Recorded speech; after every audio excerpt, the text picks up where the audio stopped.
आज घर पे किया ठेले वाली पार्टी, समोसा छोला चाट बना के। हेलो नमस्ते माई करची से कलम तक फैमिली, मैं हूँ रचना। कैसे हैं आप लोग? पिछले 2 दिनों से मन नहीं लग रहा था। जब से मैंने वो ट्रेन दुर्घटना की न्यूज़ देखी तो मन में यही चल रहा था कि जिनके घर से एक भी किसी की डेथ हुई होगी वो पूरी फैमिली ही बर्बाद हो गई होगी। क्योंकि पता है, डेथ किसी एक की होती है पूरी फैमिली टूट जाती है। और जिस तरह से न्यूज़ में देख रहे थे ना कि लोग अपनों की पहचान करने के लिए घूम रहे हैं, वो मेंटली इतना डिस्टर्ब कर गया कि और कुछ करने का मन ही नहीं हुआ। इसलिए मैंने 2 दिन का ब्रेक ले लिया। और मेरे ख्याल से सभी के साथ यही हुआ होगा, जिन्होंने भी न्यूज़ देखा होगा ना, वो ऐसा ही सबको लगा होगा। तो फिर मैंने संडे को इस बार कुछ भी डेली बेसिस वाला जो संडे को काम करती थी ना, वो कुछ भी नहीं किया। तो आज मंडे को फिर मैंने घर की पूरी डस्टिंग की। डस्टिंग करने में पर्दे अगर एक हफ्ते भी छोड़ दो ना तो पर्दे पे डस्ट अच्छा खासा इकट्ठा हो जाता है। और बेडशीट्स चेंज करना था, सारे फर्नीचर्स की डस्टिंग करनी थी। तो आज मैंने एक चीज़ डिसाइड की कि अब मैं ना एक ही दिन में सारा लोड नहीं लूँगी, क्योंकि संडे मेरे ऊपर ओवरलोड हो जाता है। फिर मेरा आप लोग के लिए जो मंडे से शुरू करना होता है ना, उसके लिए एक्स्ट्रा टाइम नहीं निकाल पाती हूँ। इसलिए मैंने सोचा 2 दिन बांट करके करूँगी। कुछ आधे घर का की सफाई सैटरडे और आधे संडे को कर लूँगी, ताकि अपने लिए भी टाइम निकाल पाऊँ। तो आज मैंने मंडे होने के बावजूद ये सारी चीज़ें की, और मन में तब भी यही सारी चीज़ें चल रही थी। आपने एक्सीडेंट की न्यूज़ ज़रूर देखी होगी, तो आपके मन में क्या ऐसा ख्याल आया मुझे ज़रूर बताइएगा। और आशा करती हूँ ना कि आपके घर से कोई भी उस ट्रेन में ना रहा हो, जो भी लोग इस ब्लॉग को देख रहे हों, क्योंकि सच में एकदम दिल दहला देने वाली घटना थी। और ना चाहते हुए भी मैंने फिर उसके बारे में फ़ेसबुक पे जा कर के और यूट्यूब पर लिखा, क्योंकि मन मान ही नहीं रहा था। मुझे पता है बहुत सारे लोगों को ये जो लिखना है ना, वो पसंद नहीं आता है, पर अगर मन की बात मन में ही रखो ना तो मन भारी हो जाता है। तो मुझे लगा कि नहीं, यहाँ पे इसमें लूप होल क्या था, क्या फ़ॉल्ट थी इस एक्सीडेंट में, ये सब तो हम लोग डीपली नहीं जान सकते, पर कुछ चीज़ें थीं जो की जा सकती थी, तो शायद ये दुर्घटना रुक जाती। बस उसी पे मैंने थोड़ा सा अपना व्यू पॉइंट दिया, और सुबह से उस पर भी डिस्कशन चल रहा था। इसके बाद आज मुझे बाल धुलना था, तो मैंने आज अपना स्किन का स्पेशल केयर किया। क्योंकि special care in the sense, driving सीखने जाओ या धूप में जाओ ना, तो सन टैन हो जाता है, थोड़े दाग वाग हो जाते हैं। तो सप्ताह में एक बार ये वाला स्किन केयर कर लेने से ना वो दाग धब्बे क्लीन हो जाते हैं। और इसका बनाने का एक और रीज़न था, क्योंकि टमाटर का बीच वाला पार्ट बचा हुआ था, उसको यूज़ करना था। तो टमाटर का रस निकाला, उसमें 1.5 चम्मच बेसन डाल दिया और हल्दी डाल दिया, और इसके बाद इसका बढ़िया सा पेस्ट तैयार कर लिया, आधा चम्मच शहद मिला के। टमाटर की जो खटास होती है ना, एसिटिक, वो जितने भी डार्क सर्कल और स्पॉट्स होते हैं उसको डीपली जाके क्लीन कर देता है, स्किन पोर्स के अंदर जा कर के। हल्दी जो है वो स्किन की चमक को बढ़ाता है, और शहद जो है वो स्किन को मॉइस्चराइज कर देता है, और बेसन जो है बहुत अच्छा स्क्रब होता है और स्किन की ग्लो को बढ़ाता है। और इन चारों चीज़ का कॉम्बिनेशन जो होता है वो एंटी एजिंग भी होता है। इसलिए मैं आँखों के नीचे इसे ज़रूर अप्लाई करती हूँ। ये डार्क सर्कल को खत्म करता है, इसलिए आँखों के ऊपर भी अप्लाई करके 10-15 मिनट के लिए छोड़ देती हूँ।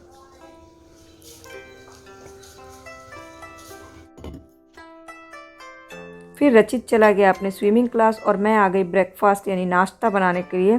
तो आज नाश्ते में मैंने भिंडी बनाई पचफोरन वाली। सरसों के तेल में पचफोरन डाला, एक प्याज काट के 2 मिनट के लिए भून लिया, और फिर भिंडी काट के ना सुबह में ही रख दिया था। क्योंकि भिंडी क्या होता है, काट के थोड़ी देर छोड़ दो पंखे में तो ज़्यादा अच्छी बनती है, फिर लिबलिबी सी नहीं बनती है। फिर कटे हुए भिंडी इसमें डाल दी और इसको मिक्स कर दिया, और तब तक एक टमाटर भी बारीक काट लिया, और इसमें थोड़ा सा हल्दी पाउडर, थोड़ा सा लाल मिर्च पाउडर मिलाया, और टमाटर डाल के इसको मिक्स करके 5 से 7 मिनट के लिए खुले कढ़ाई छोड़ दी। भिंडी को जब भी बनाते हैं ना तो कढ़ाई को ढक के मत बनाइएगा।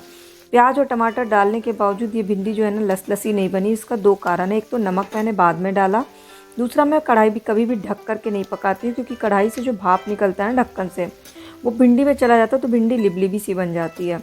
तो प्याज टमाटर डालने के बावजूद ये भिंडी बहुत अच्छी बनी। तो मैंने छौंक करके इसको लो मीडियम फ्लेम पे छोड़ दिया, और अपना फेस वॉश करके उसके बाद एलोवेरा से अपने फेस पे पूरा मसाज कर लिया। क्योंकि मैं फेस वॉश नॉर्मली नहीं अप्लाई करती हूँ, मेरे लिए एलोवेरा ही जो होता है वो फेस वॉश का काम करता है। और आज बाल धुलना था, तो मैंने आगे से भी पूरा एलोवेरा की पत्ती अपने बालों पे भी लगा लिया, क्योंकि एलोवेरा बालों के जड़ को मजबूत करता है और न्यू हेयर ग्रोथ देता है। और नॉर्मली हम लोग का बाल ना आगे से ही झड़ता है या आगे से ही सफ़ेद होते हैं, तो अगर सप्ताह में एक बार इस तरह से सीधे एलोवेरा भी लगा लो ना बाल में, बहुत स्पेशल एफर्ट लगाने की ज़रूरत नहीं पड़ती है, तो बालों की एक अच्छी खासी टेक केयर हो जाती है। तो मेरा नॉर्मली जो भी इस तरह का होता है ना काम, वो शॉर्टकट वाला होता है, बट उसका रिज़ल्ट लॉन्ग टर्म रहता है। तो जब तक मैंने वो सब किया, भिंडी भी तैयार हो गई और फटाफट से पराठे बना दिए। और नाश्ते में आज हमने खाया भिंडी की टमाटर प्याज पचफोरन वाली भुजिया।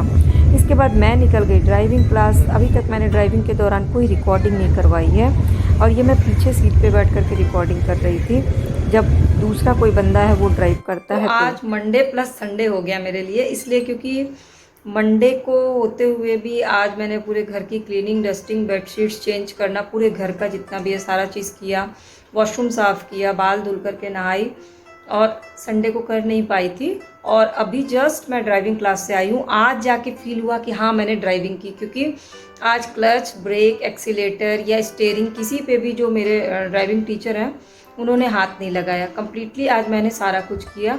तो आज जाके 5% कॉन्फिडेंस आया है कि मैं रोड पे ड्राइव कर सकती हूँ। और गली गली में भी ले गए, चौक चौराहे पे गए। मेन क्या होता है ना, जब चौक चौराहे पे इधर से खूब सारी भीड़ आने को लगती है ना, तो वो जो घबराहट होती है उसको ख़त्म करना होता है। तो मेरा थॉट प्रोसेस ये है कि जो भीड़ आ रही है, मेरी गाड़ी आते ही अपने आप छट जाएगी, मतलब भीड़ मुझे धक्का देने नहीं आ रही, मैं ये सोच करके गाड़ी चलाती हूँ। और कुछ तो ये जो लर्निंग वाला, ड्राइविंग वाला कार जो होता है ना, उसके ऊपर बड़े बड़े अक्षरों में लिखा आता है, तो कुछ तो लोग ऐसे ही दूर भाग जाते हैं, गाड़ी का हॉर्न मारते ही लोग रुक जाते हैं। पता है कि जो सामने बैठा है ड्राइविंग सीट पे वो लर्निंग प्रोसेस में, तो खुद लोग अपनी जान की रक्षा खुद कर लेते हैं। लेकिन मुझे अपनी गाड़ी से भी प्रैक्टिस करनी है, क्योंकि हमेशा मैं वो तो लगा करके घूमूंगी नहीं।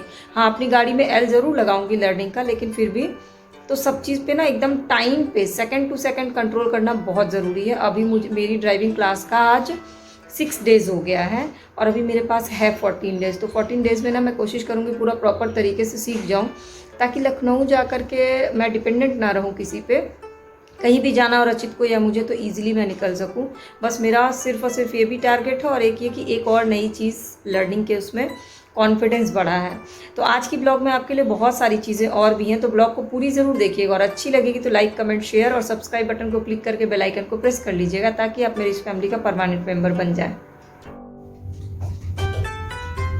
फिर रचित को 1 घंटे पढ़ाया हिंदी, और हिंदी पढ़ाना वाकई में बहुत टफ टास्क है आजकल बच्चों को। पता नहीं बच्चों को ना इंग्लिश ज़्यादा आसान लगने लगा। हालांकि रचित की हिंदी बहुत अच्छी है, बट वो लिखने में बहुत आलस आता है उसको हिंदी के टाइम में पूरे टाइम चाहिए कि मैं बैठी रहूँ। उसके बाद मैं गई, फ्रिज खोला मैंने, तो देखा आज तो कोई सब्ज़ी नहीं आई है। यहाँ पर क्या होता है, संडे को सब्ज़ियाँ नहीं मिलती हैं, मतलब आती ही नहीं मार्केट में, इसलिए मंडे सब्ज़ी मिलती नहीं, संडे मंडे सब्ज़ी बंद रहता है। तो और सैटरडे मेरा मूड, उसके वही एक्सीडेंट के बाद ऐसा मूड ऑफ हो गया ना ट्रेन एक्सीडेंट का सुन के, कि मैं सब्ज़ी की पर्ची बनाना ही भूल गई। तो और राजमा वाजमा क्या है, पहले से भिगाओ तो बनाते हैं। तो फिर मैंने क्या किया, दाल भिगा दिया, और उसके बाद मुझे लगा आज चलो बेसन की मछली बनाते हैं। और बेसन की मछली बनाने के बाद मुझे आज इतने अच्छे नंबर मिले। रचित ने मुझे 100 में 1000 नंबर दे दिया, और हस्बैंड ने मुझे 101 रुपये का इनाम भी दे दिया। इतनी अच्छी बेसन की मछली बनी थी। मैं उसकी रेसिपी भी आप लोग से शेयर कर दूँगी रेसिपीज़ वाले वीडियोज़ में, जो उसमें प्लेलिस्ट है। पर आपके किचन इंग्रेडिएंट से ही वो बनता है, और बहुत आसान तरीके से बन जाता है। दाल पहले से भिगो देती हूँ, क्योंकि दाल का जो एक्स्ट्रा प्रोटीन होता है वो दाल के पानी के थ्रू निकल जाए, क्योंकि कभी कभी क्या होता है, एक्स्ट्रा प्रोटीन शरीर को बहुत नुकसान कर देता है। तो मैंने सारी प्रिपरेशन कर ली, चावल, दाल और बेसन की सब्ज़ी की। उसके बाद मैं लग गई बेसन की सब्ज़ी बनाने, और उस दौरान रचित ने 10 चक्कर लगाए किचन के, क्वेश्चंस पूछने के लिए, मात्रा पूछने के लिए। और भाई या तो मुझे बुला रहा था या खुद आ जा रहा था। और मेरा जो जब कभी ऐसे हड़बड़ी में कोई चीज़ बनाती हूँ ना, तो वो ज़्यादा टेस्टी बनता है। मुझे लगता है नॉर्मली सबके साथ यही होता है कि कोई चीज़ हड़बड़ी में बनाओ ना तो ज़्यादा अच्छा बनता है। तो बेसन का जो मछली है वो पहले बना लिया था, ग्रेवी अलग से लगाई लोहे की कढ़ाई में, और बाद में जो मछली को काट के डाला। और रचित को आज की मछली की सबसे अच्छी बात लगी कि इसमें कोई कांटे नहीं थे। बाद में मैंने उसको बताया कि ये वेजिटेरियन मछली है। इसकी रेसिपी शायद मैंने पहले भी आप लोगों के लिए शेयर की, पर वो वीडियो बहुत पुरानी होगी, तब मुझे तो एडिटिंग भी प्रॉपर तरीके से नहीं आती थी। तो मैं इस बार प्रॉपर एडिट करके आपके लिए इसकी रेसिपी शेयर करूँगी। अगर आपको बनाना होगा ना तो प्लीज़ कमेंट करके ज़रूर बताइएगा। बस ये बेसन की मछली भी 5 मिनट के लिए ढक के पकने छोड़ दिया था। उसके बाद जब सर्व किया तो आज खाना खा के मज़ा ही आ गया। चावल, दाल और बेसन की मछली की सब्ज़ी, साथ में रायता और चटनी और सलाद था। ये देखिए बेसन की मछली और सोया की पत्ती या धनिया की पत्ती डाल करके। और इस सब्ज़ी की एक ख़ास बात बताऊं, ये ठंडी बहुत अच्छी लगती है और उससे भी ज़्यादा अच्छी ये बासी लगती है। रात के खाने में बहुत अच्छी लगती है रोटी या पराठे के साथ। पर आज मैंने रात के खाने के लिए पहले से ही व्यवस्था कर ली थी क्योंकि सब्जियां नहीं मिली थी। तो मैं आज शाम के लिए मैंने मटर भिगा दिया, सफ़ेद मटर जो होते हैं, और समोसा और मटर का चाट पूरा ठेले वाला बनाने वाली थी। और ये मेरे घर वालों के लिए सरप्राइज़ था, मैंने उन लोग को बताया नहीं था। तो अभी अभी मैं आई थी लाइव, और लाइव में आज था मेरा सेहतमंद सोमवार का टॉपिक। तो सेहतमंद सोमवार में मैंने सेहत से जुड़े बड़ी सारी बातें की, बच्चों के हेल्थ से रिलेटेड, लंग्स को क्लीन करना, मुंह के हाइजीन से जुड़े, दांतों से जुड़ी समस्या के बारे में बात की, हीमोग्लोबिन की कमी कैसे दूर करते हैं, कैल्शियम की कमी कैसे दूर करते हैं, कैल्शियम के क्या क्या सोर्सेज हैं, बच्चों की इम्यूनिटी कैसे बढ़ानी है। और इस मतलब ओवरऑल 30 मिनट्स में मैंने हेल्थ से जुड़े बहुत सारे डिस्कशन किए, बहुत सारे पॉइंट्स बताए और घरेलू उपचार बताए। तो वो आप लाइव जाइएगा ना आज मेरे चैनल पे, आज का जो लाइव वीडियो उस पे जाकर देखिएगा, सेहतमंद सोमवार आपको मिल जाएगा। और आज मैंने पोस्ट की है एक वीडियो जिसमें पायरिया या दांत मुंह से जुड़े जो बीमारियां हैं, जो लोग उसको इग्नोर करते हैं, उसके सिम्टम्स, उसके कारण और उसका घरेलू इलाज ऐसा बताया जो कि वो बीमारी जड़ से ख़त्म हो जाती है। वो भी आप चाहें तो देख सकते हैं। और आज मैंने कुकिंग में बनाई थी बेसन की मछली, और बेसन की मछली खाने के बाद मुझे रचित ने दिए हैं 100 में 1000 पॉइंट, मेरे पति देव ने दिए 101 रुपये इनाम। और बेसन की सब्जी सच में बहुत अच्छी बनी थी। कई बार क्या होता है ना, बहुत ज़्यादा अस्थिर से चीज़ों को बनाते हैं तो अच्छी नहीं बनती है। जब हम झटपट ऐसे ही काम कर लेते हैं ना, तो वो चीज़ बहुत अच्छी बन जाती है। वही हाल जैसे कई बार क्या होता है, हम बहुत सारी चीज़ें बहुत प्लान वे में करते हैं, चीज़ें गड़बड़ा जाती हैं, और अचानक से जब कुछ हो जाता है, बनता है, तो वो ज़्यादा अच्छा हो जाता है। तो बेसिकली मेरे साथ आज यही हुआ। और रचित अभी गया हुआ है बैडमिंटन क्लास में, इसलिए मैं लाइव आती हूँ इसी समय वीडियो बनाती हूँ, इसी समय एडिट करती हूँ और रात में पोस्ट करती हूँ। तो आज की वीडियो ना आप सबके लिए बहुत ही खास है। कुकिंग रेसिपीज़ है, स्किन केयर है, और कुछ मेरी और आपकी बातें भी हैं। और आप अपने सेहत से जुड़े सवाल मुझसे करना भूल जाती हैं, तो प्लीज़ ज़रूर किया करिए। खासकर लेडीज़ अपनी सेहत का ध्यान नहीं रखती हैं, तो प्लीज़ सवाल तो करिए। और रेसिपीज़ मेरी कैसी लगती है ये भी ज़रूर बताइएगा। और आपका आज का दिन आपने क्या खास किया ये भी बता दीजिएगा। मैं तो अपनी खास और आम सब बातें आपसे शेयर कर लेती हूँ क्योंकि, और हाँ, मैं तो आपको भूलना ही भूल गई कि कल ही हमारा परिवार जो है वो 75,000 कंप्लीट किया है, और उसके लिए आप सबको दिल से बहुत बहुत बहुत बड़ा सा थैंक यू। और अब धीरे धीरे हमें इसे 1 लाख कंप्लीट करना है। अगर आप लोग ऐसे ही साथ देते रहेंगे ना, तो हम लोग 1 लाख भी कंप्लीट कर लेंगे। तो अब हम चलते हैं ब्लॉग में। आगे बहुत सारी चीज़ें और भी हैं ब्लॉग में, उसको भी देखिए और कैसा लगा मुझे ज़रूर बताइएगा। तो समोसा और मटर चाट बनाने के लिए मैंने मटर जो दिन में भिगोया था, 2 कटोरी मटर, उसको धुल करके कुकर में डाल दिया। और फिर इसमें 1.5 गिलास पानी डाल दिया, नमक टेस्ट के अकॉर्डिंग, हल्दी डाला, साथ ही साथ इसमें हींग डाला क्योंकि बहुत लोगों को ना मटर खाने से डाइजेस्ट नहीं कर पाते, एसिडिटी बनती है।